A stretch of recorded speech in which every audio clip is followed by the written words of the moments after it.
The Emu War, or Great Emu War, was a nuisance wildlife management military operation undertaken in Australia over the later part of 1932 to address public concern over the number of emus, large flightless birds indigenous to Australia, said to have been destroying crops in the Campion district within the wheatbelt of Western Australia.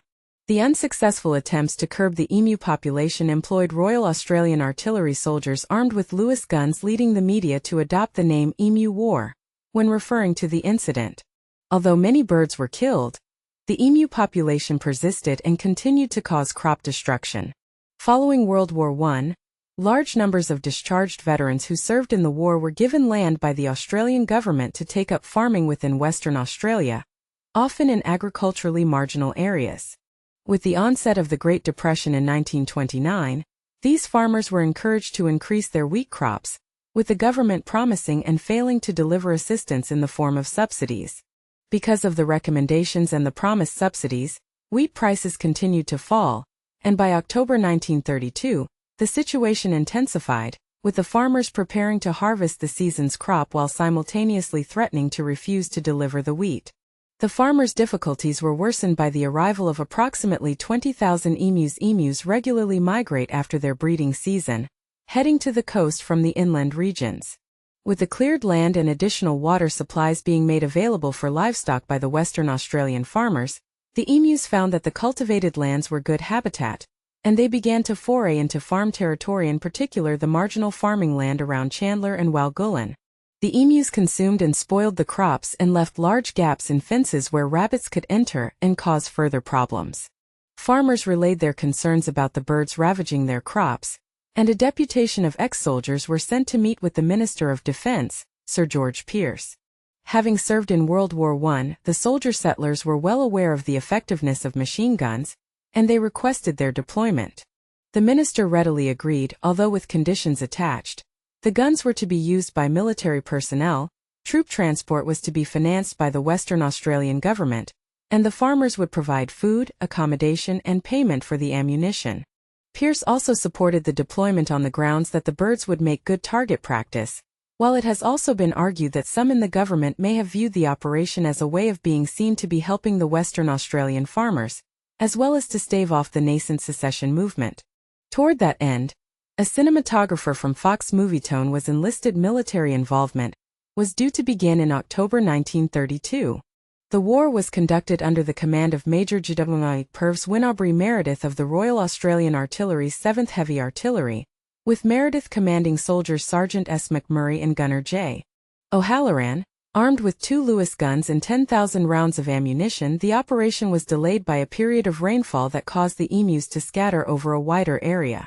The rain ceased by November 2, 1932, whereupon the troops were deployed with orders to assist the farmers and, according to a newspaper account, to collect 100 emu skins so that their feathers could be used to make hats for light horsemen. On November 2, the men traveled to Campion, where some 50 emus were sighted. As the birds were out of range of the guns, the local settlers attempted to herd the emus into an ambush, but the birds split into small groups and ran so that they were difficult to target. Nevertheless, while the first fusillade from the machine guns was ineffective due to the range, a second round of gunfire was able to kill a number of birds. Later the same day a small flock was encountered, and perhaps a dozen birds were killed. The next significant event was on November 4. Meredith had established an ambush near a local dam, and more than 1,000 emus were spotted heading towards their position. This time, the gunners waited until the birds were in close proximity before opening fire. The gun jammed after only 12 birds were killed, and the remainder scattered before any more could be shot. No more birds were sighted that day. In the days that followed, Meredith chose to move further south, where the birds were reported to be fairly tame, but there was only limited success despite his efforts. By the 4th day of the campaign, Army observers noted that each pack seems to have its own leader, now a big black-plumed bird which stands fully 1.8 meters 6 feet high and keeps watch while his mates carry out their work of destruction and warns them of our approach. At one stage, Meredith even went so far as to mount one of the guns on a truck, a move that proved to be ineffective, as the truck was unable to gain on the birds, and the ride was so rough that the gunner was unable to fire any shots. By November 8, 6 days after the first engagement, 2,500 rounds of ammunition had been fired. The number of birds killed is uncertain. One account estimates that it was 50 birds, but other accounts range from 200 to 500, the latter figure being provided by the settlers. Meredith's official report noted that his men had suffered no casualties, except for their dignity. Summarizing the culls, ornithologist Dominic Cervanti commented, "The machine gunner's dreams of point-blank fire into serried masses of emus were soon dissipated.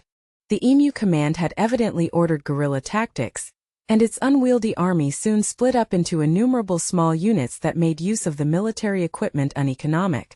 A crestfallen field force therefore withdrew from the combat area after about a month on November 8. Members in the Australian House of Representatives discussed the operation.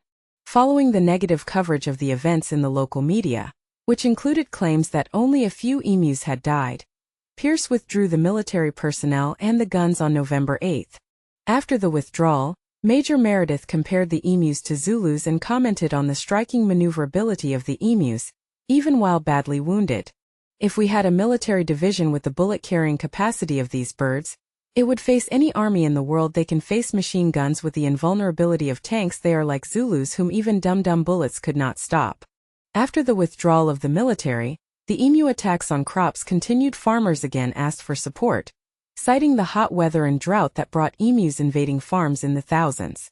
James Mitchell, the Premier of Western Australia, lent his strong support for the renewal of military assistance. At the same time, a report from the base commander was issued that indicated 300 emus had been killed in the initial operation.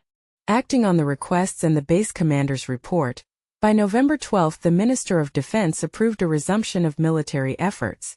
He defended the decision in the Senate, explaining why the soldiers were necessary to combat the serious agricultural threat of the large emu population. Although the military had agreed to lend the guns to the Western Australian government on the expectation that they would provide the necessary people, Meredith was once again placed in the field due to an apparent lack of experienced machine gunners in the state. Taking to the field on November 13, 1932, the military found a degree of success over the first 2 days, with approximately 40 emus killed. The third day, November 15, proved to be far less successful, but by December 2, the soldiers were killing approximately 100 emus per week. Meredith was recalled on December 10, and in his report, he claimed 986 confirmed kills with 9,860 rounds, at a rate of exactly 10 rounds per confirmed kill. In addition, Meredith claimed exactly 2,500 wounded birds had also died from their injuries. Historian Greg Bayer wrote, "This figure, however, is highly disputed and is likely to be very inflated."